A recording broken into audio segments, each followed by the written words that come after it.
Welcome back to the Cherry Pickin Fantasy Hockey Podcast. Buy low, sell high. Like always, 2 buy lows, 2 sell highs. Jersky, start us off. Okay, so I'm going to start with a buy low. This is kind of a recent buy low. He's doing pretty good on the season overall, but only 1 point in the last 7 games, and that is JT Miller of the Vancouver Canucks. On the season, 20 points in 23 games, 57 shots, 54 hits. So a lot of value in a bangers league. Right now, kind of off-ice context, he's beefing a little bit with Bo Horvat. The team's kind of a dumpster fire. There's thoughts that he's going to be traded in the short term, which would be very interesting for his fantasy value, maybe to the Rangers or the Wild. I like to buy players that have the opportunity to go to a new team because you usually see a bump when a guy gets traded. Yeah, there's a little bit of a high, I guess, like a new team high where they come in and they just it's always like you get like a jolt of energy. Kind of like an interim coach kind of thing. Yeah. Get traded to a new team, you kind of bounce back. Also, just 1 point in 7 games. Even if he doesn't get traded, I really like him rest of the season. In a hits league, it's definitely going to be hard to acquire him nearly a point per game player so far with lots of hits. But in a non-hits league, I think you go out and make an offer. I would trade someone like Tarasenko, Chris Kreider, Andrew Mangiapane. I'd even consider if you could get JT Miller a little bit more for Mika Zibanejad. I like JT Miller more. All right, even on the Canucks. I do really like JT Miller. I think he's very underrated. He was like a 5th round guy who started off the year super hot, and then he was like the only bright side for the Canucks, and now he started to cool down, so this could be a great time to buy him. And like you said, if he's going to go to a new team, definitely want to get a hold of him before that trade happens. Super talented player. But completely agree. All right, I'm going to go with my guy here from the Sens, my team, and that's Brady Tkachuk. Sort of a slow start for the guy with the new contract. Only 11 points in 16 games. I think we have to factor in here what's been going on with the Sens. They are like at their floor right now. They're playing bad hockey. You saw COVID. Batherson's on the IR right now, which is his line mate. And PP1, Batherson's been playing great. Yeah. He obviously misses them. You look at what he's done in the past. Last year, he was second in hits in the entire league. He was second in shots in the entire NHL. He is right now 134th in shots. Take in mind here, he's only played 16 games, so that's a big difference. But he's 8th in hits right now still, even with playing less games than most players. These are just going to correct themselves. Like, this is a guy who hits a shit ton, shoots the puck a ton, and if he's not producing, he's just going to hit more. That's the truth of it with Brady. Like, he's going to find a way. Like, he's the captain of this team. He's going to find a way to make an impact in the game. I just think banking on the Sens, like, they're at a floor. They're at a floor. Like, they can really only get better from this point on. Obviously, they made a statement waiving Matt Murray. They need something. They need a spark, and Brady's going to have to provide that. I think it's a great opportunity to buy low on him right now. Like, this is a guy who was like, also, I think it helps that he was getting drafted sort of in the 3rd round because of the contract situation. So, like, you don't see him as a first-round guy, really, but really he is in certain leagues. Like, in the hits or shots league? Yeah, he's first-round guy. That's what I mean, though, but you don't really see it because no one actually drafted him there because of the contract situation. He still hasn't hit 70 points yet, right? Yeah. So, kind of like Svechnikov, but with more hits, less points.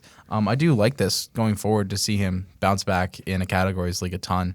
I have here the 2 guys, DeBrincat. I like DeBrincat, and when I'm saying that I would trade him for Brady, I mean it. I mean, DeBrincat's been really good on a bad team, and I think that Brady just provides more. He's solid over on. Like, he shoots more, he hits more than obviously DeBrincat. And then Willie Nylander is someone that I think he's been great. He's been shooting the puck a ton. He's been producing points, but I think that I'd rather have Brady than Nylander. Yeah, especially in a categories league. Yeah, for sure. All right, so some sell highs. Yep. So my sell high here, here we are again, 7 weeks later. This was my sell high week 1, and it is Tristan Jarry, goalie for the Pittsburgh Penguins.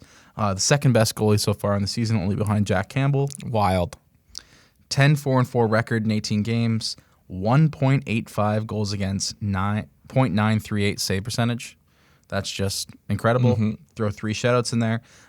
We've seen 3 goals in 6 games with 3 shutouts in the last 6 games. Insane. Just crazy.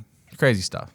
I think it's time to sell high again. He is not the second best goalie in terms of fantasy production, real life, goaltending skill. He's nowhere near there. The Penguins are an average team. He's an average goalie. They're on a bit of a hot streak. Okay? You could, at this moment, see a little bit down the road. Like right now you're seeing him play well, but look a little bit down the road. You can get a goalie that's a bit better, probably, and just trade him 1-for-1. Like you could get like a Samsonov. I'd rather have Samsonov. You could definitely make that trade, I think. Yeah, you could get a Hellebuck. It's close. Jets are struggling right now, though. It'd be tough. I think you might have to give another piece for that Just trade. because of the draft capital with Hellebuck. Maybe even a Robin Leonard. Yeah, I might need to give up another little small piece. Yeah, too. but you could. It could. Right now, it's a your small way. piece, and in a couple of weeks, it'll be a big piece. Yeah, I agree. You know what I'm saying? So it's time to trade away Tristan Jarry if you didn't already in week 1. It's definitely my sell high right now. Yeah, I think props to him. He's been playing outstanding, but he's putting he's gonna get wear and tear. Like he's been playing a ton, and like that team, like you said, they're an average team, and at some point it's just gonna get to him, and then a couple bad games in a row, and his value's completely gone. So get that. All right, one guy we have to talk about. Everyone's talking about. That's Nazem Kadri. I think that you should sell high. Yes, this could be a chalk pick, but hey, we have to talk about it because that's what we do here. Yeah. But he's just taking on McKinnon's role. McKinnon's obviously getting healthy. He's going to come back, but look, he's unreal right now. I mean, 7 goals, 20 assists, 27 points in 18 games. He's on a 123-point pace. His career high is 61 points in 82 games. Yeah. Like, he is 31 years old. This is not his prime. He's not in his prime.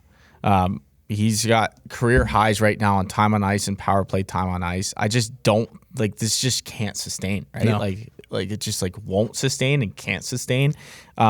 Get what you can for him. I think is the story of this. A lot of people have been asking, what do I do with Kadri? Like, do I go after him?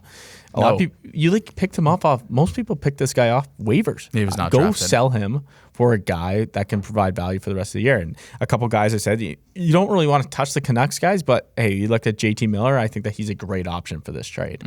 And even you said O'Reilly was a buy low for us. Yeah.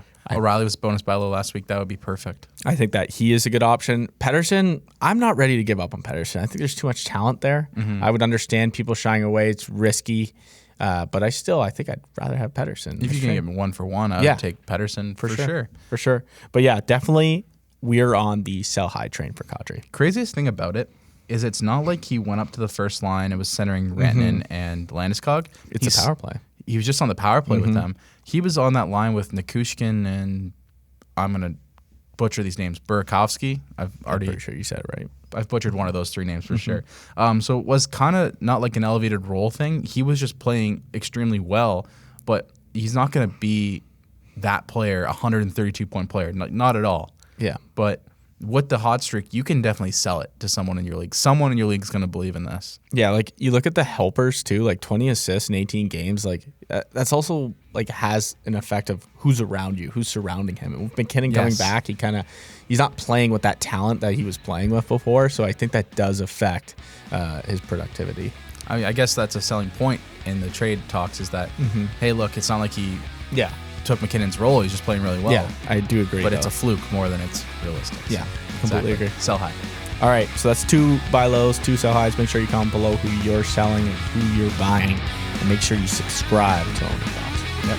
See you next time. See you next time.